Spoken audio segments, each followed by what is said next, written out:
இலங்கை பாகிஸ்தான் அணிகளுக்கு இடையிலான 3 ஒருநாள் சர்வதேச போட்டிகள் இப்பொழுது பாகிஸ்தானில் இடம்பெற்றுக் கொண்டிருக்கின்றது. இந்த போட்டியில் முதலாவது போட்டியில் இலங்கை அணி தோல்வியுற்றது உங்கள் எல்லோருக்குமே தெரிஞ்ச ஒரு விஷயம்தான்.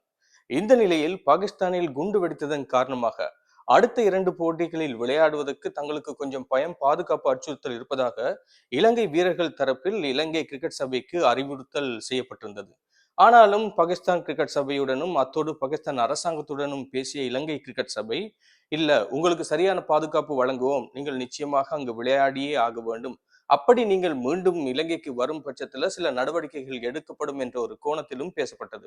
இப்பொழுது இலங்கையின் ஜனாதிபதி அனுரகுமார திசாநாயக்கா அங்கிருக்கும் சனத் ஜெயசூரிய இலங்கையின் பயிற்றுவிப்பாளராக இருக்கிறார். அவருடன் பேசி இருக்கிறார். நிச்சயமாக உங்களுக்கு சகல விதமான பாதுகாப்புகளையும் வழங்குவதற்கு நான் நடவடிக்கை எடுக்கிறேன். அரசாங்கத்துடன் பேசுகின்றேன். அதுவும் பாகிஸ்தான் அரசாங்கத்துடன் பேசுகிறேன். அத்தோடு இன்னும் ஒரு விஷயத்தை நாங்கள் ஞாபகம் படுத்திக் கொள்ள வேண்டும். 1996ஆம் ஆண்டு இலங்கையிலும் இப்படி ஒரு குண்டுவெடிப்பு சம்பவம் இடம்பெற்றது. அப்பொழுது எந்த அணியும் இலங்கைக்கு வர மறுத்தது?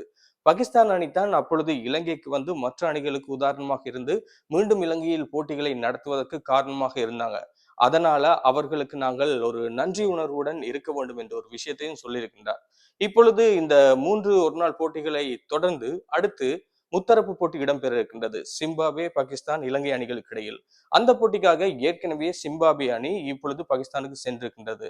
ஒட்டேலாக இருக்கலாம் அல்லது பயிற்று செய்யப்படும் மைதானமாக இருக்கலாம். இலங்கை வீரர்கள் செல்லும் இடமெல்லாம் மிகப்பெரிய அளவுல பாதுகாப்பு இப்பொழுது வழங்கப்பட்டுக் கொண்டிருப்பதாகவும் தகவல் கிடைத்திருக்கிறது.